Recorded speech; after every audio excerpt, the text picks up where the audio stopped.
COVID-19 virtually overnight changed the tone, tenor, and texture of cities, bringing the global economy to a slow grind and forcing people to retreat into bubbles, silos, pods, and remote work, connected mainly through social media and Zoom.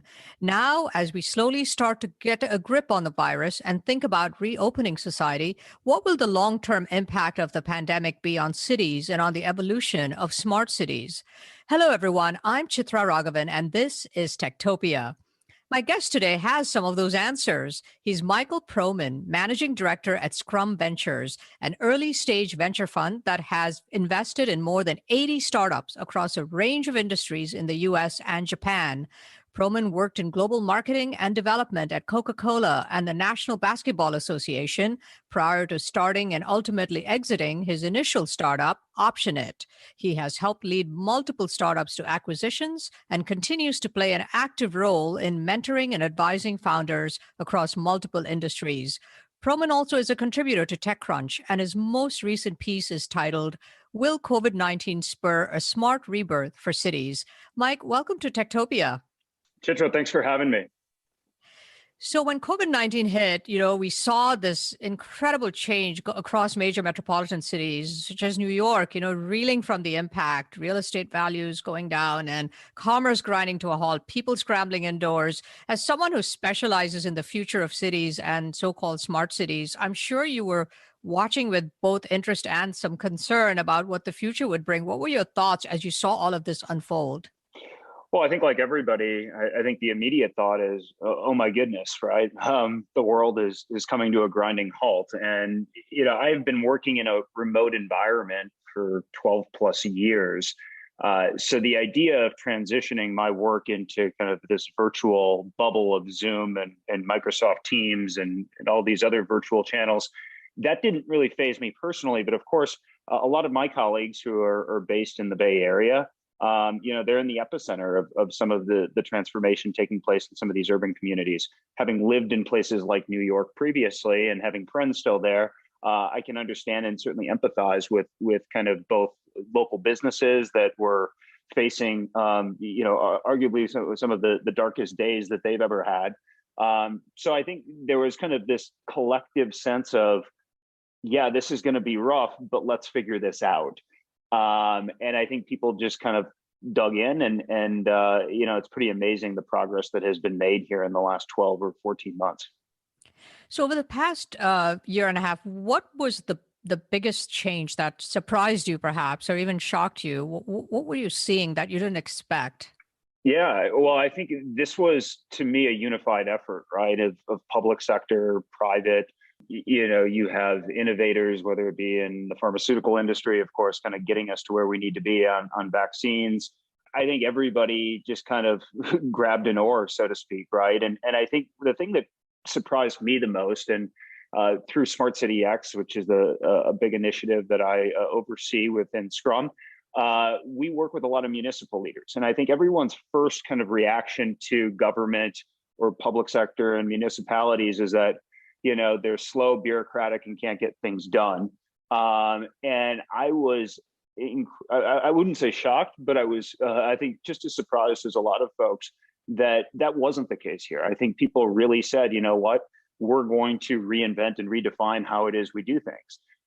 We're surrounded by a lot of the best municipal leaders within Smart City X, and just kind of getting that front row seat from them has been eye-opening for me to see how cities have really taken a much more proactive stance in kind of getting us back to where we need to be. And what is Smart City X?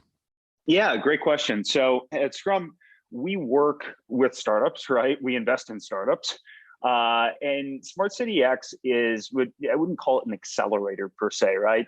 It is a community of what we would consider best-in-class, stage-agnostic startups. In the case of what we're kind of aiming at, we look at 6 core pillars within Smart City, right?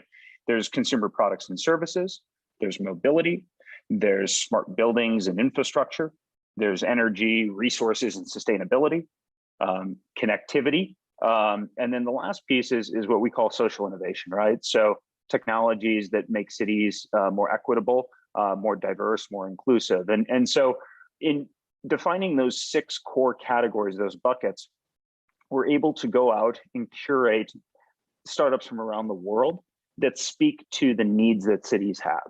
And what's in it for the startups, right? It's not this blocking and tackling kind of association for like an accelerator would be. It's about aligning and connecting them to top line growth opportunities, right? That's what startups need. They need to be able to demonstrate the product market fit. They need to be able to sign POCs. And in our case, the partners that we're primarily looking to engage with are all a lot of Japanese corporates. That's an interesting piece of our DNA at Scrum, right? Is that we're a venture capital firm, and a lot of our LPs are large Japanese corporations. We know that we can do more than just help, invest their money wisely. We can also support them on a day-to-day level. We can help them address, opportunities or pain points in their business. And so when it comes to things like smart cities, there's no shortages of great companies that we're working with in Japan. And again, helping introduce them to breakthrough technologies from around the world. That's really the aim of this program. For us, right? This is unlike an accelerator. We're not taking equity from these startups for participation. We are doing this because of 2 things. Number one, our Japanese corporate partners are very meaningful to us. We want to maintain strong relationships and bonds just based on our kind of business model. And then secondly, and self-servingly, of course, our goal is always to help startups and get to know them, because at the end of the day, we're always kind of out there from a recruitment and pipeline perspective, looking for the best next thing to invest in. And these programs like Smart City X give us a really deep look under the hood at the types of innovation and technology taking place in the space, and in many cases, lead us to our next investments. And we're going to talk about sort of those buckets that you mentioned, but I guess just for people who are curious, one, why Japan? I mean, is it because a serendipitous relationship that existed, or is it because that Japan is sort of leading the front in some way on smart cities, or both? Well, I think it's not just smart city with Japan. When you ask that question, I would probably take a step back and say, at Scrum, our DNA is heavily Japanese, and it's that way because our general partner, our founder, Tak Miyata, very well established, very successful Japanese entrepreneur, has those relationships in place, obviously within the corporate sector and beyond. So that's always kind of been our first and primary approach from a beneficiary standpoint. That being said, we know that we're not necessarily just looking to invest in Japanese startups. In fact, it's the exact opposite. We're probably taking a much more global and North American viewpoint, and then looking to engage not just on the cap table, but also be a strategic partner, helping them break into what is probably a very relationship centric region and market. And so if we can be that gateway for those startups, if we can provide value in ways that others can't, that's a nice competitive differentiator, right? Our ability to play a role and have some real purpose in the investment, those are always obviously at the top of mind when we think about our pipeline. Great. And so going back to sort of the impact of COVID-19 on cities and how cities are coming out from under the weight of the pandemic and reinventing themselves, you recently conducted a survey of industry experts to see where we are heading. Tell us a little bit about that survey and who took part and what you have found is happening on the ground. Yeah, absolutely. So, what was interesting is we have these programs, Smart City X, and something I neglected to mention in the beginning here is that it's not just about corporates and startups. In all of the work that we do, whether it's smart city, whether it be food tech, whether it be sports tech, and all these other verticals that we've worked in, we like to surround these programs with what we would consider as kind of industry experts or thought leaders. Somewhat akin, I would say, to a mentor, right, and an accelerator.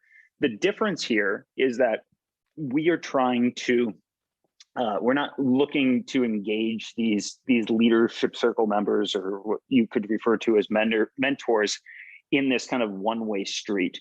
We want to create an opportunity for them in many respects to find the next great opportunity, just as much as our corporates are looking to engage, if that makes sense, right? So it's, in some cases, it's very two-way. It's very kind of, I would say, self-serving for everybody involved. We want to create some self-interest, because I think when you have that, you have the best conversations. They're much more authentic. They become more actionable. And so what's great about this leadership circle, we have over 60 global thought leaders in the smart city space, is that we can also, kind of tap into them for insights and knowledge. So earlier this year, we conducted a survey, as you alluded to this group of individuals. We were able to really extract kind of where their head was at as far as both the pandemic, the impact that it's had on urban communities and beyond. And what we found, again, not probably too earth-shattering here, you could say, is that there is a lot of vibrancy, right? There's a lot of optimism. And, when we look back and we say, okay, is it coming from the private sector exclusively? Is it municipalities? Is it academia? Is it, even startups? It's broad-based. So we asked all different types of questions, right? What's driving the change in cities? Will data make an impact? And again, the surveys and all kind of came back with a common theme. One of the kind of, I would say, more or less a microcosm of this, a woman, member of our leadership circle, Anna Sandquist, who's a merchant director of the Connected Home and Connected Car group at Best Buy, right? So she's kind of in the epicenter of this. It's kind of the impact that it's had on Wi-Fi connectivity, right? Tech infrastructure. These are all kind of at the top of the list, I would say, in terms of some of the trends that we're seeing. People are thinking about their homes and kind of places of high dense activity as these hubs, right? And it's not just fitness and work, but how do we really build around that in innovative ways? So what do you see happening? What do you see evolving? How will the home change? Because as more and more people work from home, will office buildings in big cities get filled up again? What's the vision? Yeah, I mean, I think there's always a play to have people come together and collaborate, and people are just tribal beings, right? They need to be surrounded with people who kind of share certain areas of interest and opportunity. So I don't think that goes away entirely, but I think we're going to go much more into that omni-channel experience, right? You could say for work, where there is a heavy dose of digital, where FaceTime doesn't really, qualify itself anymore. And then with respect to kind of, virtual work, I think, for me personally, as I said, I've been doing this for 12 plus years before the pandemic. And I think there were a lot of people who questioned, what does Mike actually do all day? Does he actually work? And I think if there has been one, silver lining and a very dark cloud here, is that the pandemic has really kind of almost recentered people a little bit and understood that virtual work is work. People can get a lot accomplished, as you have been able to do personally in this 12, 15-month span. So I don't think it's going away. And in fact, I think it's going to influence the way in which people choose to live, where they choose to live, how they want to surround themselves with technology. I mean, you talk to home builders, right? It's interesting now, the questions that home builders are getting asked, right? Can I get a 9-foot ceiling so I can get a treadmill put in? Can I get an office instead of that kind of nursery or third bedroom, right? That's kind of the progression in terms of where we're at. Commuting times. I think people used to really, stress about the ability to, I got to be, commuting for 45, 50 minutes a day each way, two ways. Now if I can work from home 2 or 3 days a week, I don't care about driving 40 miles into an office a few days of the week.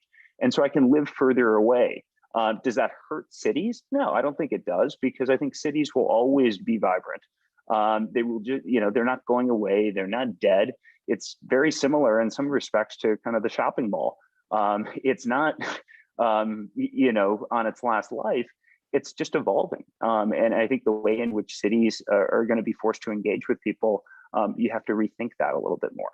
Yeah, I mean, I'm very much like you. I've worked from home for the past dozen years. And so literally COVID changed very little for me. I have multiple like office spaces all over the house. Yeah, But totally. I think the future of the house, as I see myself working in different enclaves of my house, and I have like a studio space and I have an office space, I think the future of the house is going to change, I think, because we were kind of an anomaly, right? We work in Silicon Valley and we work remote, but I would imagine for the majority of the population that's been going into work, the shape and design and imagination of the home is going to change, and you're probably seeing that already. Very much so, right? And having lived in a variety of environments, right? I mean, it's all about kind of the stage of life, of course. When I'm in my early mid 20s and I'm living in New York, at the time, I was in a 450 square foot alcove studio apartment, and that was fine, right? Because how much time do you actually spend in your place when you live in a city like that, and when you're at that age? And the reality is, I couldn't even envision doing that for over a year, right? Of just being kind of more or less house arrest in that type of an environment. And there were people who did go through that. So I'm very kind of fortunate and lucky in so many ways that I had the space, that I've been able to adapt to this pandemic in ways that other people just haven't been able to, and that's caused a lot of other issues, as whether it be mental health, whether it be physical health or otherwise. I think people are ready to figure out kind of what that next chapter looks like, and know that there can be, and that can evolve and change as things move forward. Yeah, I know you said, cities will always be vibrant, but I wonder, there's all of this real estate, right, that emptied out during COVID. Mm-hmm. And is that all going to fill back up? Or if remote is a big part of how companies rethink how they do business, what happens to all of that space? How do cities reimagine their work, their real estate space? Well, it's going to take time. I live in the Twin Cities here in Minneapolis, and one of the biggest employers in downtown is Target Corporation, right? And Target said about a month ago, we're going to give up a large chunk of our downtown real estate, and the building in which they're vacating, that's going to suffer, right? Everyone's going to suffer. It's going to be the shops, the vendors, everybody over there. At the same time, that building, it might be the kick in the backside that they've needed for years to really reinvent and really think more about long term what we want this space to kind of embody and envision. Is this turn into potentially housing? Does it turn into retail? Does it turn into fitness or any type of other kind of communal facility, right? Or is it office space? And instead of, having numerous floors owned by one company, is it, the ability to kind of partition that off and break it up? Because at the end of the day, you're right. I mean, people are giving up office space. There's no question about it. People are downsizing, but what downsizing also incorporates is you can kind of, reconfigure spaces to accommodate those trends. And so, the good news is people that are much smarter than me, which is quite a few people, will certainly figure this out. There's too much at stake here. And I think municipal leaders understand that if they aren't trying to help solve this problem, it's not going to just, fall onto one audience, because everyone's going to suffer. So I think everybody is united in solving these types of issues. But I think, again, the vibrancy of these urban communities is, what is it driven by? It's driven by a lot of the socialization.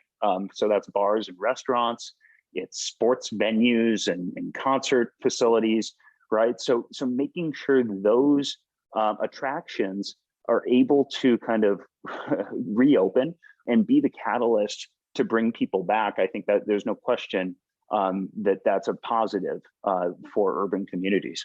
There was an article in the New York Times, and I know I saw you had commented on that too on LinkedIn, on how some cities are on a fast track to recovery and others aren't. Tell us which cities are on the fast track and what allows them to recover at a faster pace than other cities. Yeah, I think the comment I posted was really kind of drawing the analogy to the stock market, right? And when you have a recession, what are the types of companies that seem to bounce back faster? And those are traditionally small caps, right? It's the Russell 2000, the Russell 5000, right? It's the ones that are more nimble, the ones that are able to pivot and be more agile. And I think that's directly correlated here on the urban side too, right? The New Yorks, LAs, San Franciscos, Houstons of the world, it may take some time, right? I mean, these are legacy cities. Obviously, there's no shortages of innovative personnel and companies and leaders. And so I'm not saying that they're dinosaurs but the cities that may not be as large, that aren't as reliant on numerous stakeholders or audiences, those are the ones who might be able to solve this a little bit faster. So look at a Madison, Wisconsin, right, or a Kansas City, Missouri, right?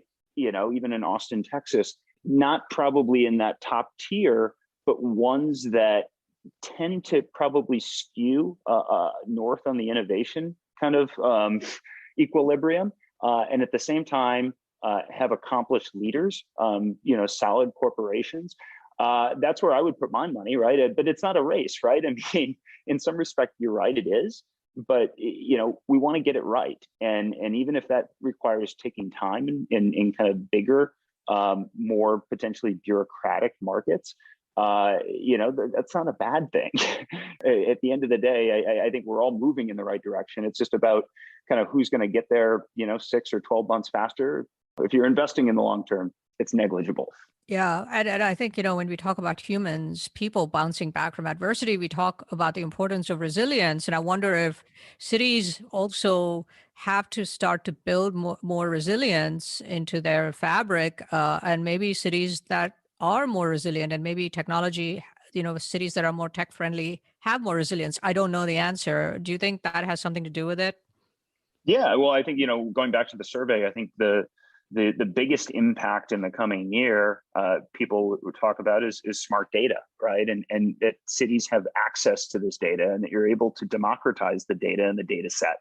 And I think sadly there are a lot of municipalities that were kind of making decisions without data for way too long, and so hopefully, as budgets are enable it, they're able to make smarter decisions based on the data set that they have in front of them. I talked to a lot of municipal leaders. There's one in particular, a gentleman by the name of Jordan Sun, who's phenomenal. He's the chief innovation officer of the city of San Jose. You talk about kind of a high pressure job, right? I mean, when that's your title in a market that produces probably some of the most innovative technologies in the world, you better be on your game. And Jordan is beyond his, most people as it relates to technology and innovation. So they definitely got the right person in charge.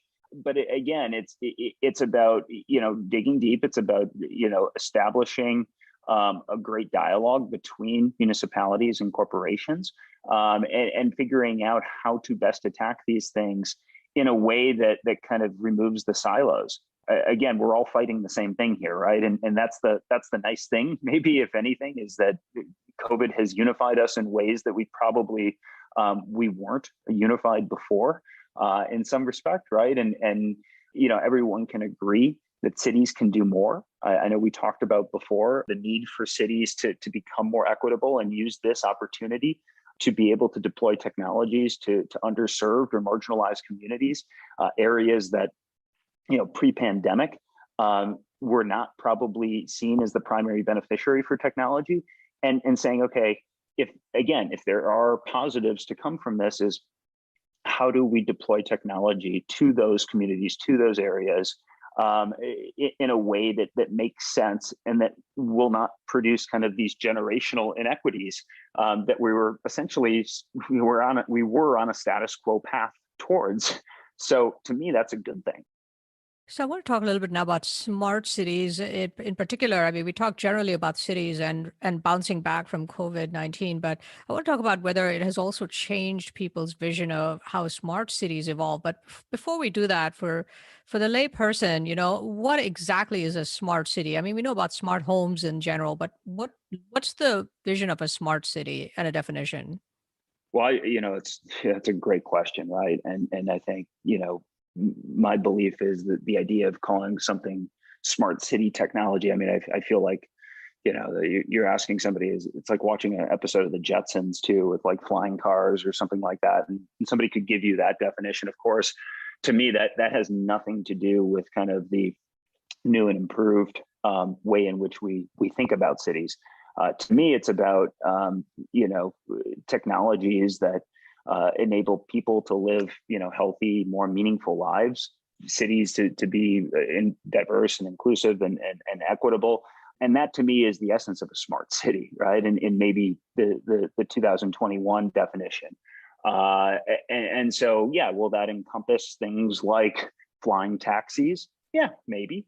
But I think we kind of want to take a much more kind of practical definition and saying, okay, when we're thinking about infrastructure, when we're thinking about mobility, when we're thinking about products and services or sustainability, what is it problem we're trying to solve? How can we best deploy this in a way that serves the greater good and does so in a way that doesn't kind of pick and choose winners? Because I think in the past, smart cities, so to speak, were able to deploy technology with sensors or IoT and connected devices, right? But it wasn't really, broad. It was a very narrow scope of work. And there were certainly, again, kind of that barbell effect of winners and losers being achieved or attributed to that. To me, that's the main kind of change that has occurred here as we think about smart cities. As how do we define them moving forward? I think that holds true both here domestically in the U.S. as well as around the world, but probably more of a heightened emphasis today here in North America. Just given some of the social challenges that have emerged in the last 12 months in parallel with the pandemic. So is it not technology driven, or is it getting technology access to people in underserved areas? I guess, what's the difference? Well, it's a people first approach, I think, is the number one thing, right? And people come from all walks of life, but I think it's probably a little bit more the latter of what you just mentioned, right? It's about democratizing technology. It's about giving people access to it in ways that they haven't been able to be the beneficiary previously. It's about putting public transportation into areas and investing in that transportation from a technology standpoint. It's about rethinking building infrastructure. It could be low-income housing. It could be how we build infrastructure and where we build infrastructure in some respect.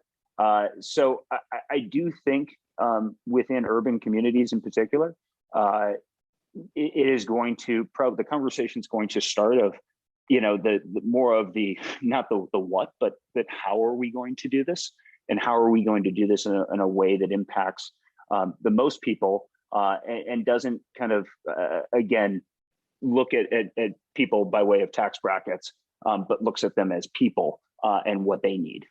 But if you look at low income housing, for instance, what would make it a smart city low income housing as opposed to regular low income housing? Is it just that you're bringing better materials, data driven, IoT driven? Yeah, it really goes with data, right? I mean, you can build materials. I think are negligible when you start talking about low income housing, right? I mean, it's the same material that you'd use in a high rise condo building, right? At the same time, I think to me, it's about less of the hardware and more of the software and the capabilities that surround that infrastructure, right? Is it access to fresh and healthy foods? So is there kind of a component there? And what does that look like from a technology standpoint? What's enabling that? Is there access to affordable mobility solutions, right? Whether it be things like light rail, clean energy, and busing, those types of technologies as well. So, it's a tough, kind of way to think about it, right? And urban leaders have been trying to think about this for decades. But I think now more than ever, we're thinking about technology as, let's not just build the low income housing, unit, but let's make sure it's going to be sustainable and successful. And to do that, we need to kind of plug in the latest and greatest as it relates to IoT, as it relates to data-driven capabilities, and access to technologies that make people's lives better on a day-to-day level. It's really interesting. I've been talking to other people about the same thing, is that, you not only just had COVID, but you had all of these social issues over the past year, and over race and gender and economics. And so now it's almost like when you build the smart city of the future, there's that element of social conscience that's being built into it. And I see that in other areas as well. Very much so. I mean, I think, people are taking a hard look right now as they make decisions of, asking the question, who's missing? I think it's a question we all should be asking, whether it's at, just a weekly meeting, or we're trying to make decisions on things. How do we ascertain kind of a diverse perspective and viewpoint? That to me has been one of the biggest wins, right? Is that people are asking those questions now. I think now more than ever, whether it be board representation, whether it be the abundance or kind of the growth in diversity and inclusion officers, right, within not just corporations, now within startups, within VCs, seeing hopefully, a trend here in venture capital of investing in minority founders that have kind of been underinvested, so to speak, for way too long. So, these are all positive steps. But again, is this, you hope that this is fixture, not fad. And I think the same holds true for, urban development and smart city technology, is that, is this just kind of an artificial high, and we're going to go back to kind of status quo when things hopefully get to a more normal level, or what was presumed to be normal? We need to ensure that our leaders kind of continue to hold us to high standards. Everybody's accountable. And when it comes to tech and technology being deployed, I hope we're continuing to ask those same questions that we have been the last few months. You've talked about the importance of infrastructure and infrastructure funds, right? And the role of critical infrastructure and smart infrastructure that's going to help cities recover from the pandemic. Does the Biden administration, in its huge stimulus package and infrastructure package, focusing enough on this notion of smart cities and how to use infrastructure to build smart cities in a way that represents the future? Yeah, I think infrastructure, right? I mean, that you can talk about building materials, right, that are, probably more eco-friendly, right, at its very heart. Or you can talk about kind of, again, more of the technology or the software components that go into these projects or venues, or in some cases residential units. There a lot was made of the infrastructure bill that was recently passed. I think it's always going to be a partisan debate. It's been everything these days is. Nobody can agree on anything. But I think just my one kind of takeaway here is just give it time, right? I mean, we're kind of a country and a culture, I feel, of like everyone wants instant gratification, right? And unfortunately, that's just not the way these things work. I mean, you invest long term, but long term politically is the political cycles it seems like every 3 months we're talking about the next election cycle, right? And everybody's trying to position themselves for that versus think kind of more holistically and on a long-term basis. So, hopefully that's where there's a balancing act between the public and private sector of, our politicians may change every 2 or 4 years, but, I'm pretty confident that some of the biggest players in infrastructure development are going to be generational and beyond. And so, My hope is that we can take our lead in certain situations from the private sector that are reacting, of course, to the legislation that is being passed, but still kind of have their heads down and understand what their 5, 10, and beyond year plans look like, because that's really going to get us to where we want to be. Great. Thanks, Mike. Do you have any other closing thoughts on your vision for the smart city and smart society of the future, or any example of anyone who's doing it better than anybody else that's could be seen as a model for the future? Yeah, well, it's interesting. I love to travel. Unfortunately, like everyone, that hasn't really occurred here recently. I think part of the travel I like to do is on a global level, and for that exact same purpose, right? It's about discovery, fact finding. I'm excited when it's safe and accessible, is to go on kind of a global road trip and kind of have that exact same conversation, because it would be, I think, irresponsible of me to just say they're doing it well, they're doing it best, because so much has changed, and I haven't personally been able to go out and see some of the best practices in motion.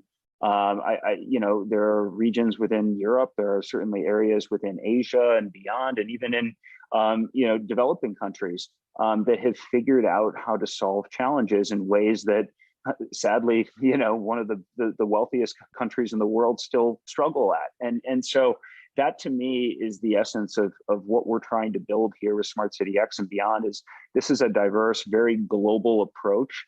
While we're certainly skewed and biased based on our kind of North American base, it doesn't preclude us from surrounding the program with great leaders and people from other geographies and that we can learn from. And so again, when the coast is clear, and I'm excited to get back out there and really kind of rediscover that exact question is who's doing it best. So hopefully we can chat a little bit more about this in the coming weeks and months. Yes, definitely would love to have you back on as you start to, get back on the road and see some of these things. Yeah, no, it would be lovely. So, well, thank you again. Yes, thank you for joining us today and for the great conversation. My pleasure. Michael Proman is managing director at Scrum Ventures, an early stage venture firm that has invested in more than 80 startups across a range of industries in the US and Japan. Proman worked in global marketing and development at Coca-Cola and the National Basketball Association prior to starting and ultimately exiting his initial startup, OptionIt. He has helped lead multiple startups to acquisitions and continues to play an active role in mentoring and advising founders across multiple industries. Proman is a contributor to TechCrunch, and his most recent piece is titled, "Will COVID-19 Spur a Smart Rebirth for Societies?" So check it out. This is Techtopia. I'm Chitra Ragavan. Techtopia is a podcast from Good Story, an advisory firm helping technology startups with brand strategy, positioning, and narrative. Our producer is Jeremy Kaur, founder and CEO of Executive Podcasting Solutions, with production assistance from Kate Cruz. Our creative advisor is Adi Wineland, and our research and logistics lead is Sarah Muller. Don't forget to subscribe to the show on Apple Podcasts or your preferred podcast platform. And if you like the show, please rate it 5 stars, leave a review, and do recommend it to your friends, family, and colleagues. For questions, comments, and transcripts, please visit our website at goodstory.io or send us an email at podcast@goodstory.io. Join us next week for another episode of Techtopia. I'll see you then.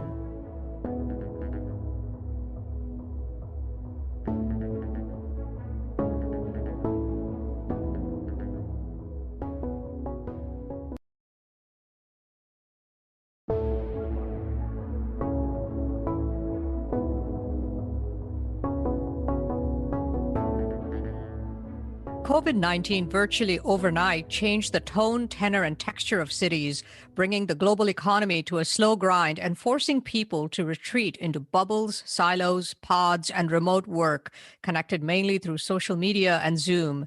Now, as we slowly start to get a grip on the virus and think about reopening society, what will the long-term impact of the pandemic be on cities and on the evolution of smart cities? Hello, everyone. I'm Chitra Ragavan, and this is Techtopia. My guest today has some of those answers. He's Michael Proman, Managing Director at Scrum Ventures, an early stage venture fund that has invested in more than 80 startups across a range of industries in the US and Japan. Proman worked in global marketing and development at Coca-Cola and the National Basketball Association prior to starting and ultimately exiting his initial startup, OptionIt. He has helped lead multiple startups to acquisitions and continues to play an active role in mentoring and advising founders across multiple industries. Proman also is a contributor to TechCrunch, and his most recent piece is titled, Will COVID-19 Spur a Smart Rebirth for Cities? Mike, welcome to Techtopia. Chitra, thanks for having me. So when COVID-19 hit, we saw this incredible change across major metropolitan cities, such as New York, reeling from the impact, real estate values going down and commerce grinding to a halt, people scrambling indoors. As someone who specializes in the future of cities and so-called smart cities, I'm sure you were watching with both interest and some concern about what the future would bring. What were your thoughts as you saw all of this unfold? Well, I think like everybody, I think the immediate thought is, oh my goodness, right? The world is coming to a grinding halt. And, I've been working in a remote environment for 12 plus years. So the idea of transitioning my work into kind of this virtual bubble of Zoom and Microsoft Teams and all these other virtual channels, that didn't really faze me personally. But of course, a lot of my colleagues who are based in the Bay Area, they're in the epicenter of some of the transformation taking place in some of these urban communities. Having lived in places like New York previously and having friends still there, I can understand and certainly empathize with kind of both local businesses that were facing, arguably some of the darkest days that they've ever had. So I think there was kind of this collective sense of, yeah, this is going to be rough, but let's figure this out. And I think people just kind of dug in and it's pretty amazing the progress that has been made here in the last 12 or 14 months.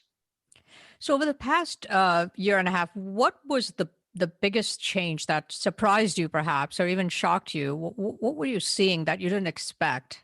Yeah, well, I think this was, to me, a unified effort, right, of public sector, private. You have innovators, whether it be in the pharmaceutical industry, of course, kind of getting us to where we need to be on vaccines. I think everybody just kind of grabbed an oar, so to speak, right? And I think the thing that surprised me the most, and through Smart City X, which is a big initiative that I oversee within Scrum, we work with a lot of municipal leaders. And I think everyone's first kind of reaction to government or public sector and municipalities is that they're slow, bureaucratic, and can't get things done. And I was, I wouldn't say shocked, but I was, I think, just as surprised as a lot of folks that wasn't the case here. I think people really said, you know what, we're going to reinvent and redefine how it is we do things. We're surrounded by a lot of the best municipal leaders within Smart City X, and just kind of getting that front row seat from them has been eye-opening for me to see how cities have really taken a much more proactive stance in kind of getting us back to where we need to be. And what is Smart City X? Yeah, great question. So at Scrum, we work with startups, right? We invest in startups. And Smart City X I wouldn't call it an accelerator per se, right? It is a community of what we would consider best in class, stage agnostic startups. In the case of what we're kind of aiming at, we look at 6 core pillars within Smart City, right? There's consumer products and services, there's mobility, there's smart buildings and infrastructure, there's energy, resources and sustainability, connectivity. And then the last piece is what we call social innovation, right? So technologies that make cities more equitable, more diverse, more inclusive. And so in defining those 6 core categories, those buckets, we're able to go out and curate startups from around the world that speak to the needs that cities have. And what's in it for the startups, right? It's not this blocking and tackling kind of association for like an accelerator would be. It's about aligning and connecting them to top line growth opportunities, right? That's what startups need. They need to be able to demonstrate the product market fit. They need to be able to sign POCs. And in our case, the partners that we're primarily looking to engage with are all a lot of Japanese corporates. That's an interesting piece of our DNA at Scrum, right? Is that we're a venture capital firm, and a lot of our LPs are large Japanese corporations. We know that we can do more than just help, invest their money wisely.